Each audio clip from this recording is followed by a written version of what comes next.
This is Update News, weekly news and information program produced by Communication and Journalism Department students at the University of Wisconsin, Eau Claire. Good afternoon. Thank you for joining us on Update News. I'm Jackson Schmidtke. And I'm Tiffany Coggins. Coming up today, we'll have details on Vice Presidential candidate Paul Ryan and former President Bill Clinton's visit to Eau Claire. Later, we'll see where the unemployment rate stands and how this is affecting the stock market. But first, with only 4 days until the election, candidates are battling it out in the state for the final vote. President Obama started campaigning again yesterday, visiting Wisconsin, Colorado, and Nevada. He had a busy next 4 days, which include visiting Wisconsin 2 more times and going to Ohio every day until the election. While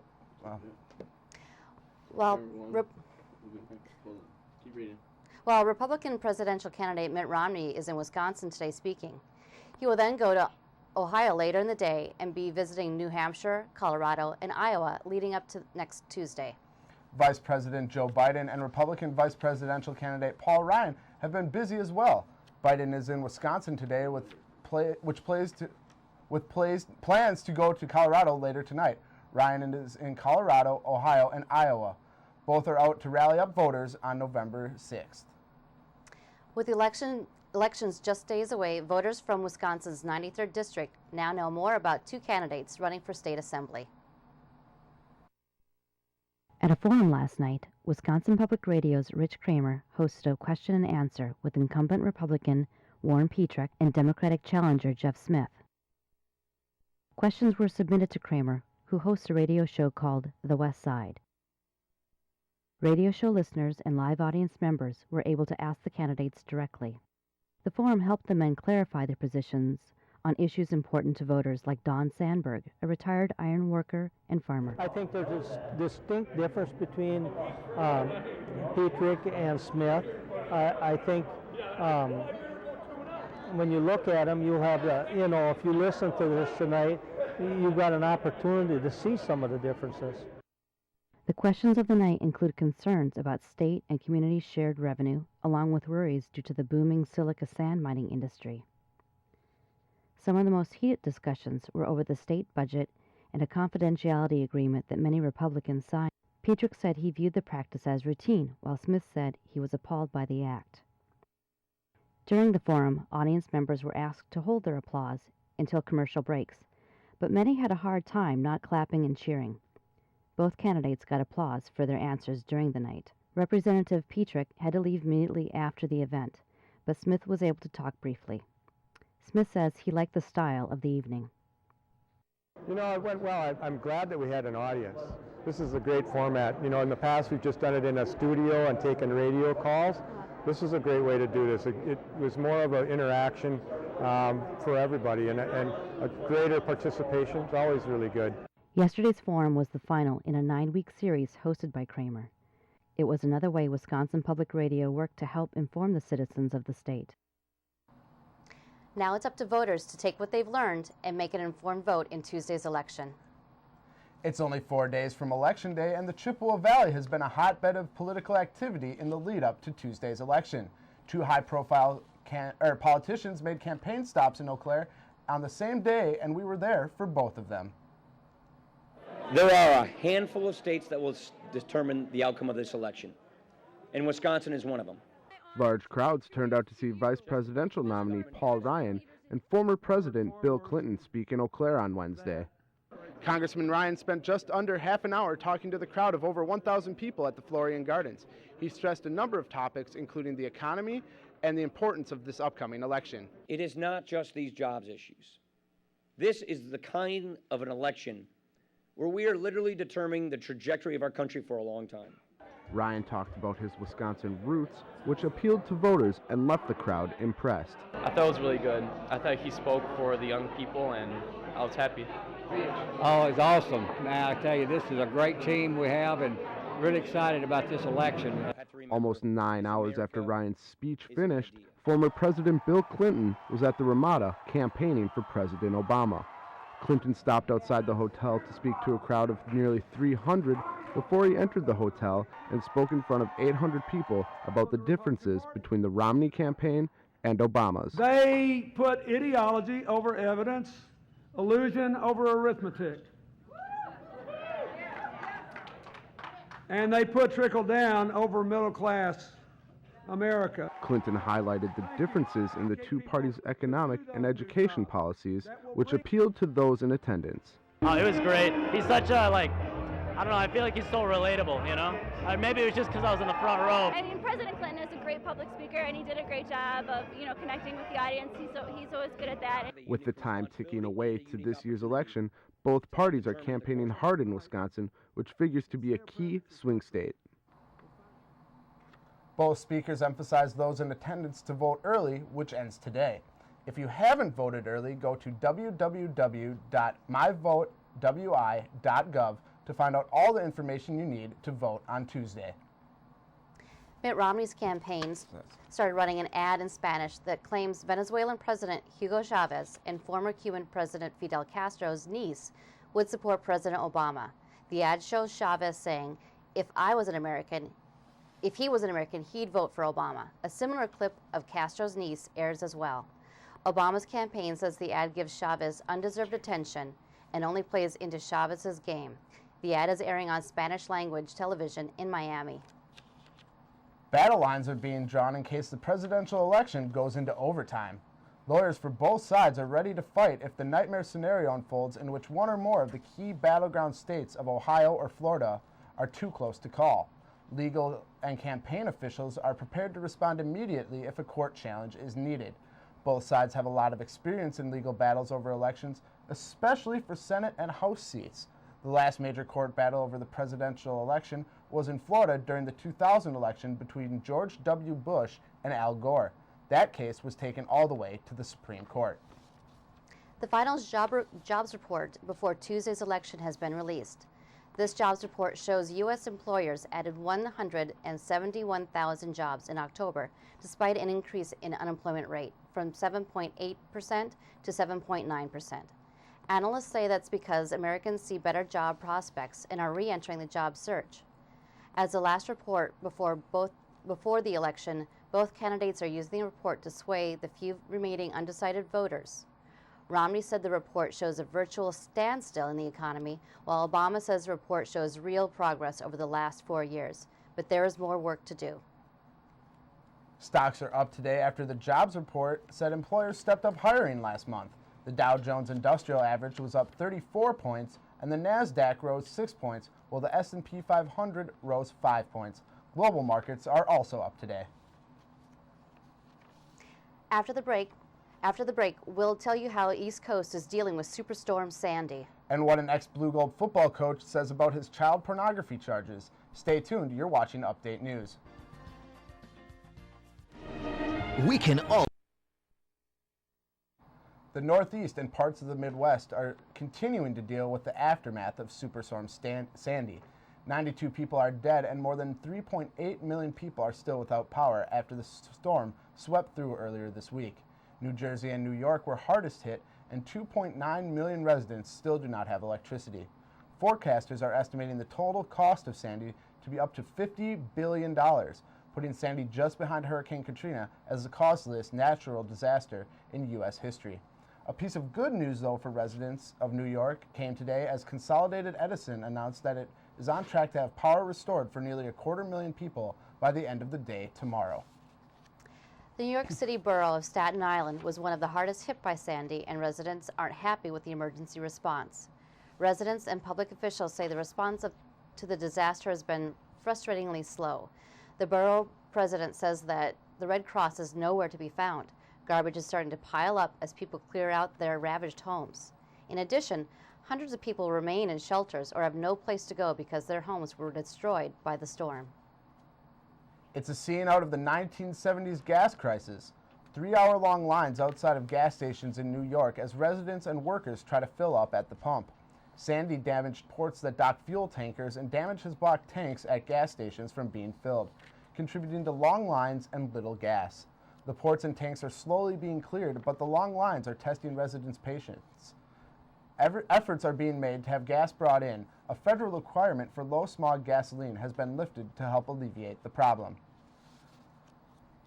A Minnesota football coach is accused of making pornographic videos of children on his phone told a judge Wednesday that his children asked him to record a skit they performed in the bathtub. Todd Hoffner is the head coach at Minnesota State Mankato and is a former Blue Gold football coach. He was accused in August of having pornographic videos on his school-issued cell phone. Hoffner says there's nothing inappropriate about the videos, and Hoffner's wife says that they were innocent family moments that were misinterpreted by authorities. A ruling on the motion to dismiss the charges has not been made, and attorneys have until November 14th to file additional briefs. According to a police report, Oak Creek police detained a man at the Sikh temple where 6 people were killed in August. They found ammunition and a notebook with references to the shooting. Police were called when a man came into the temple with a backpack asking to pray with the Sikhs, and because he was writing a book about the shooting. Officers found duct tape, zip ties, crime scene tape, and a notebook in his backpack, as well as ammo and an empty gun in his car. The man was questioned, but not arrested. After the break, we'll have this weekend's weather report. And what you can expect if you don't follow seasonal parking laws. Stay with us. You're watching Update News. After a chilly week, temperatures will remain cold this weekend. Tonight there's a low of 31 degrees with a slight chance of rain and snow combination. On Saturday, there's a high of 42 degrees with mostly cloudy skies. Going to Saturday night, there's a low of 30 degrees with a cover of clouds. Sunday will be partly sunny and a high of 43 degrees. The winter months bring different parking restrictions for Eau Claire. Drivers are now required to be cautious when parking their cars. Update Shelly Adamczyk is in the newsroom with more. A citywide ordinance for odd-even parking is forcing Eau Claire drivers to follow a daily parking schedule. This may mean more tickets for some motorists. Calendar parking for Eau Claire began on Thursday. This city ordinance requires drivers to park on the odd-numbered side of the street on odd days of the month and even-numbered sides of the street on even days. The alternate side parking system is meant to make urban snow removal easier for the Public Works Department. It also improves road access during the winter months. The goal is to provide wide enough lanes for vehicles during snow emergencies. $30 tickets will be given to offenders. Community Relations Officer Kyle Roeder says he wants people to keep these laws in mind to avoid tickets.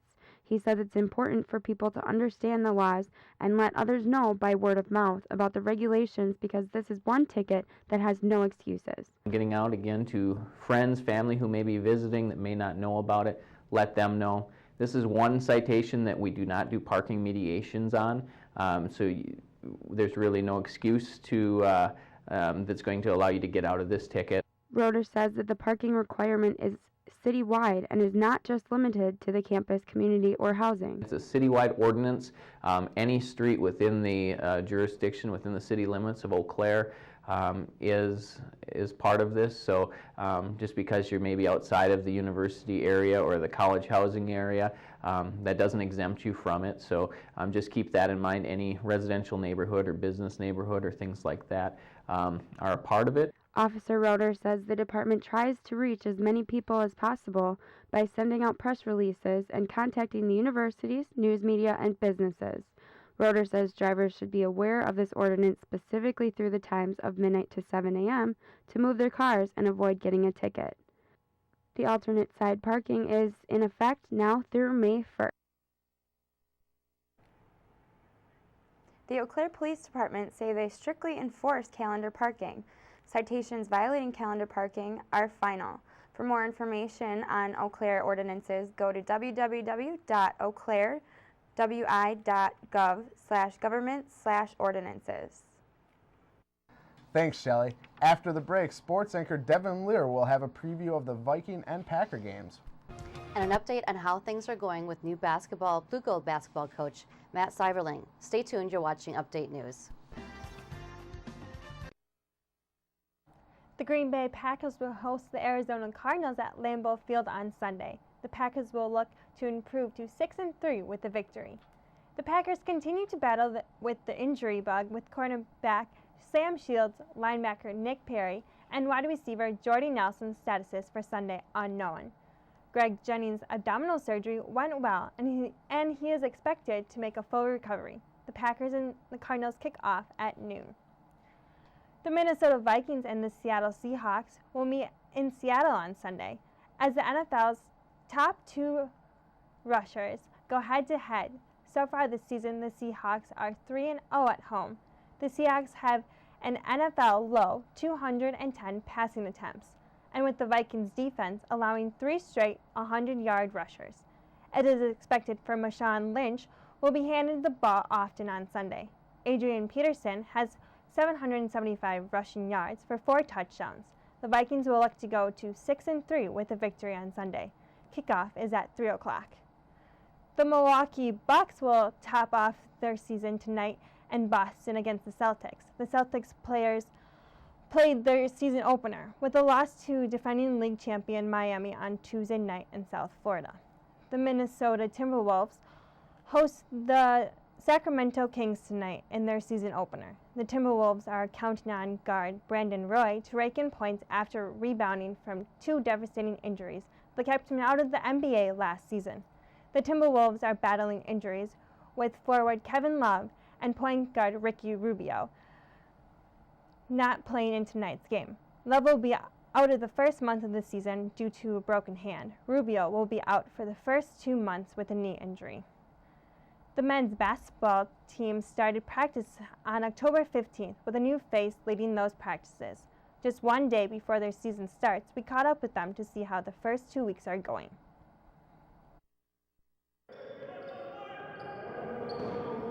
For the second time in 2 years, there will be a new men's basketball coach patrolling the sideline of Zorn Arena. Matt Seiberling was hired in May to replace Kyle Green, who coached the Blue Gold for 1 season. After his hire, Seiberling was hard at work preparing for this season. You know, we've watched a lot of film of the guys last year, just getting a chance to kind of see what their strengths and weaknesses are, getting a chance to plan what we're going to try to do with these guys. Seiberling knows the WIAC well after serving as UW Superior's head coach.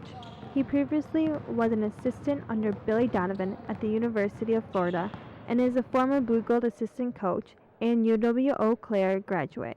He says he's excited to be in Eau Claire again and looks forward to playing in front of the home crowd. It'll be exciting. I just look forward to walking out this side of the hallway with my team, with the Blue Golds, and going out and just trying to compete as hard as we can every single night. Despite another shakeup at the head coaching position, players are doing their best to adjust to the third coach in 3 years. I would say the most difficult part is just adjusting to the different styles. Like, obviously every coach is going to have a different personality, but there's also the differences in strategy that go along with it, so it's just a lot of readjusting. Only 2 weeks into practice, both Seiberling and Kleist are excited to get the season underway and leaving it all on the floor. Yeah, 2 weeks in, I mean, I don't want to really think about it in terms of numbers, wins and losses. I think the WIAC is going to be tough every year, no matter what. As long as we go out and just continue to work hard, I don't see any reason why we can't finish pretty well in the league. The Blue Golds will take on the University of Sioux Falls in Sioux Falls, South Dakota at 6 p.m. Seiberling will make his Zorn debut as head coach of the Blue Golds on November 28th at 7 p.m. Seiberling said that he's really looking forward to seeing students and fans out at the games and getting Zorn Arena as loud as it can be. Despite the flooding in New York City from Superstorm Sandy, the New York City Marathon will take place on Sunday as originally planned. The New York City Marathon is the world's largest race, but it will be smaller this year. More than 47,000 people signed up for the marathon, but because of the storm, the numbers have decreased about 15%. With the estimated $340 million that the marathon brings into the city, race organizers say that some of these funds will go to the recovery of the city. That's all for sports today. We'll be right back with more update news right after the break. Stay tuned. You're watching Update News. That's all for Update News. Tune in again on Monday for more news, weather, and sports. With Devin Lear, Jackson Schmidt-Key, and the entire Update News team, I'm Tiffany Coggins. Thanks for watching and have a great weekend. You have been watching Update News, a weekly news and information production of Communication and Journalism Department students at the University of Wisconsin, Eau Claire.